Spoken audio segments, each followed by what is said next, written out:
Salut tout le monde, j'espère que vous allez bien les amis, on se retrouve pour une nouvelle vidéo. Bon, il n'y a pas énormément d'informations aujourd'hui, mais voilà, on a quand même quelques petites actus assez tout de même intéressantes. On va démarrer premièrement avec les affluences de cette nouvelle compétition, la Coupe du Monde des clubs. Alors franchement, vous pouvez me laisser en commentaire d'ailleurs les amis, est-ce que vous êtes hypé, est-ce que vous suivez? Alors, bon, j'ai regardé le Real, j'ai regardé le match du Paris Saint-Germain, je crois que c'est les deux seuls matchs que j'ai regardés pour dire que franchement moi de mon côté, la compétition ne m'intéresse pas beaucoup. Pas beaucoup. Alors heureusement qu'il y a le Real quand même qui est impliqué. J'y apporte quand même un peu plus d'intérêt parce qu'il y a le Real, mais s'il n'y avait pas le Real, les amis, je peux vous dire que j'aurais beaucoup de mal à suivre la compétition. Personnellement, ça ne m'intéresse pas beaucoup. Et puis, bah, ça s'en ressent hein, globalement sur les affluences de ces rencontres aux États-Unis, avec des horaires un peu particuliers, même si pour le moment, bon, il y a quand même de grosses affiches en général qui sont à 21h. La meilleure affluence d'ailleurs de la compétition, c'est ce Real Al Hilal, 96%, le taux de remplissage du stade. Quand vous voyez d'autres pourcentages, les amis, c'est assez fou, hein. Du 13%, du 38%, 31% pour Chelsea. Ça montre aussi à quel point bon, il y a pas forcément un grand amour du public américain pour la compétition, même si évidemment pour les grosses affiches, c'est quand même plutôt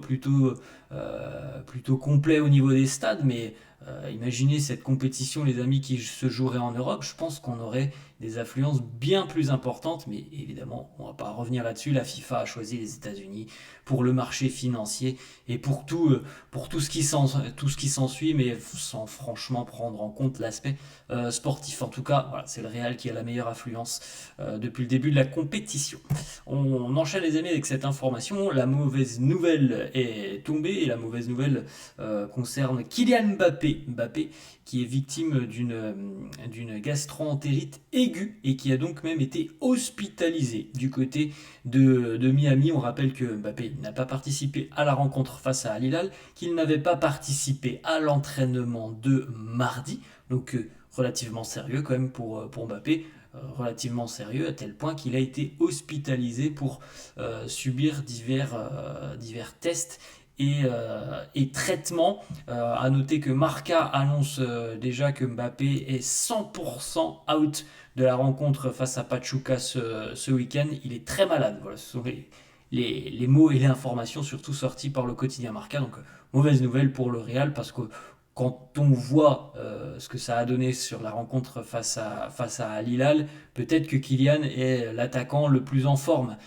Déjà depuis quelques semaines et quelques mois, c'est l'attaquant le plus en forme du Real, donc il aurait fait beaucoup de bien s'il avait été de retour. Il ne sera pas là, à moins d'un retournement de situation. Ça semble assez peu probable que Mbappé soit disponible pour affronter Pachuca. Certains médias annoncent même que la suite de la compétition peut être impacté hein, pour Kylian Mbappé. Bon, on va suivre ça jour après jour.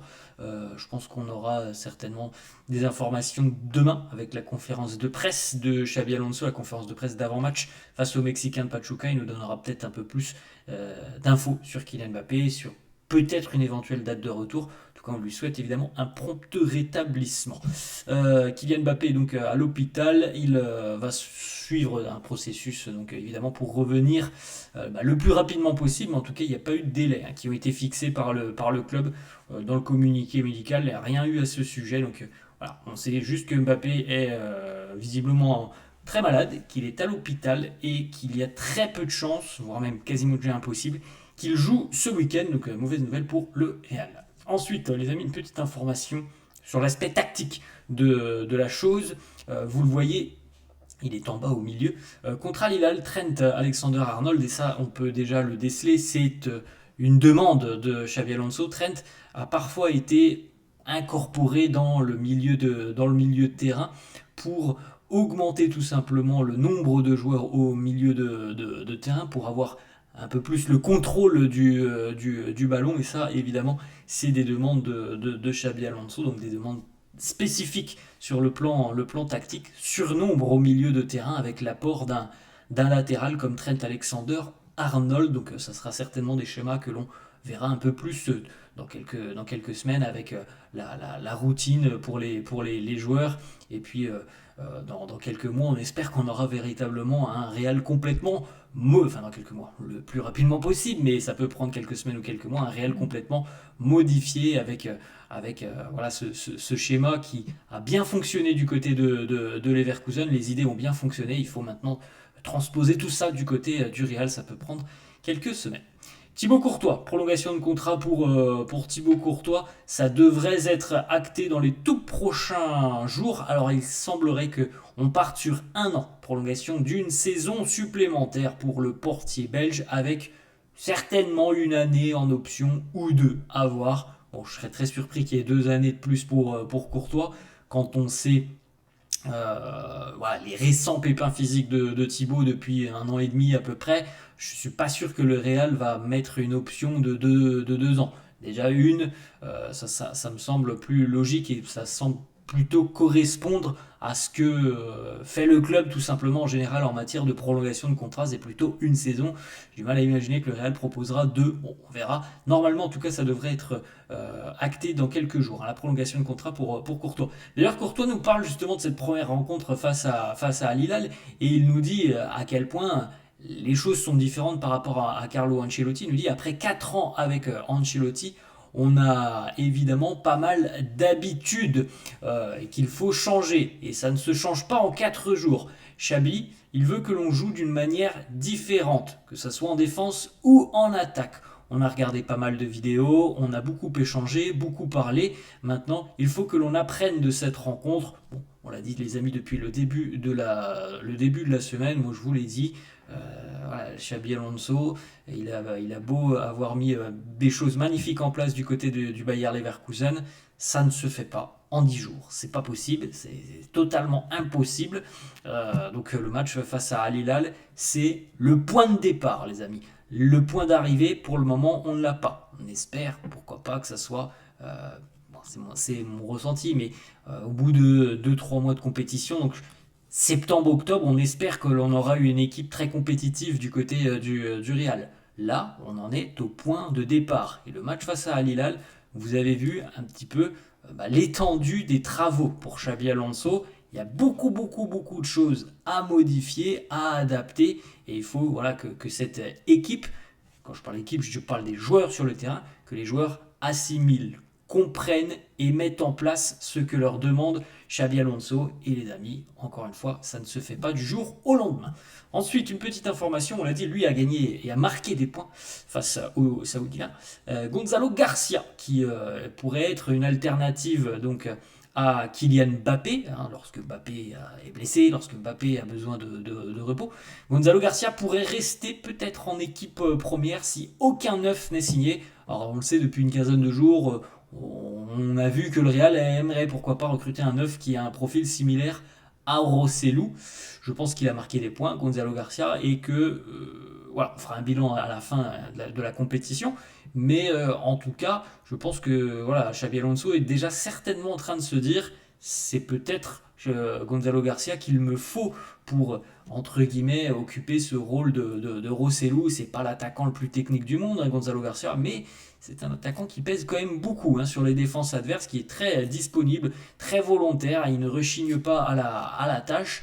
Malgré tout, il est capable de marquer. Hein. C'est pas le plus fin techniquement, mais c'est quand même un buteur, un vrai buteur. Hein. Gonzalo Garcia, il l'a montré hier. Il l'avait montré en Coupe du Roi, vous vous en souvenez, début 2025, face à Leganés. Donc voilà, il a quand même de grandes qualités. Donc je ne sais pas si le Real ira chercher un numéro 9 après la Coupe du Monde des clubs. Autre information, vous l'avez peut-être remarqué si vous avez suivi la rencontre, et moi j'ai regardé parce que ça m'intriguait aussi.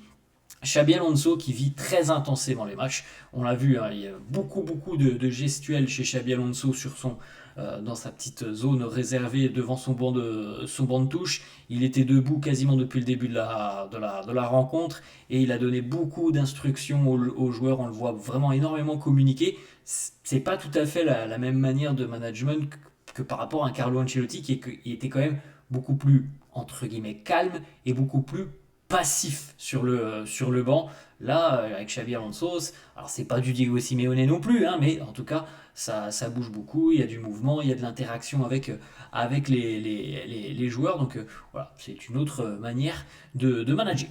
Ensuite, une petite information, selon Marca, les amis, lors de la première rencontre entre Xabi Alonso et les dirigeants du Real Madrid, il a demandé sur l'aspect mercato un renfort au milieu de terrain, un milieu qui soit capable de contrôler un petit peu le jeu. Du côté du club, on lui a dit non, il y a déjà matière à faire avec l'effectif que tu as. Donc, bon, on verra s'il y a des avancées sur le mercato, encore une fois, après la Coupe du Monde des clubs. Mais je pense quand même que si c'est uniquement, entre guillemets, uniquement les amis, mais si c'est pour contrôler, je pense que quand même un profil comme Aurélien Tchouaméni peut être intéressant. Il faut peut-être se baser un petit peu et s'appuyer en tout cas là-dessus. Franco Mastantuono, et c'est plutôt quand même sur l'aspect offensif, contrôlé. Voilà, quelqu'un comme Aurélien Tchouaméni, quelqu'un comme Jude Bellingham me semble quand même être des profils assez opportuns. Petite information, Ferland Mendy était à Valdebebas hier, il continue son processus de récupération.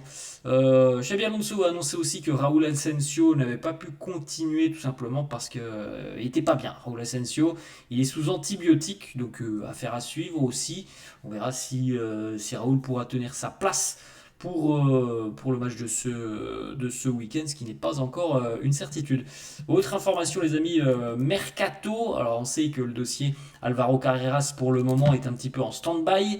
Du côté de Alejandro Grimaldo, il semble que ça soit une option de plus en plus sérieuse pour le Real, au vu des complications entre le Real et le Benfica pour Carreras. Bon, les complications, les amis, il n'y a rien de nouveau, hein, c'est juste que le Real propose 40, le Benfica en veut 48-50. Voilà, la complication, elle est là. Maintenant, si on n'arrive véritablement pas à tomber d'accord, mais bon, on en discutera dans quelques semaines, oui, Alejandro Grimaldo peut être une option très sérieuse pour le Real. On avait vu les déclats il y a 3 semaines où il évoquait très ouvertement une envie de retourner en Espagne. Il a travaillé pendant plus de 2 ans avec Xabi Alonso, ça a été un élément fort avec Xabi Alonso, donc oui, c'est une option évidemment très sérieuse si évidemment Carreras ne se fait pas, parce que la priorité du Real c'est tout de même de signer Alvaro Carreras. D'ailleurs, Alejandro, voilà, on le dit, Alejandro Grimaldo a très envie de revenir en Liga, si possible du côté du Real. Il est confiant, il se dit que si le deal Carreras échoue, eh bien, il espère recevoir un coup de fil de Xabi Alonso. Donc, affaire à suivre, les amis. Mais comme on le répète encore une fois, ça sera certainement beaucoup plus mouvementé sur le plan mercato après la Coupe du Monde des clubs. Et dernière petite information, félicitations à Dean Huijsen. Dean Huijsen qui est nominé pour le trophée du meilleur jeune de Première Ligue cette saison. Donc félicitations à lui.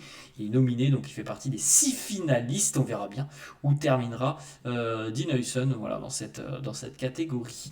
Voilà les amis, la fin de cette vidéo. J'espère que ça vous a plu. N'hésitez pas comme d'hab à lâcher un petit pouce bleu. N'hésitez pas non plus à vous abonner à la chaîne. Je vous souhaite une bonne journée et je vous dis à la prochaine. Ciao.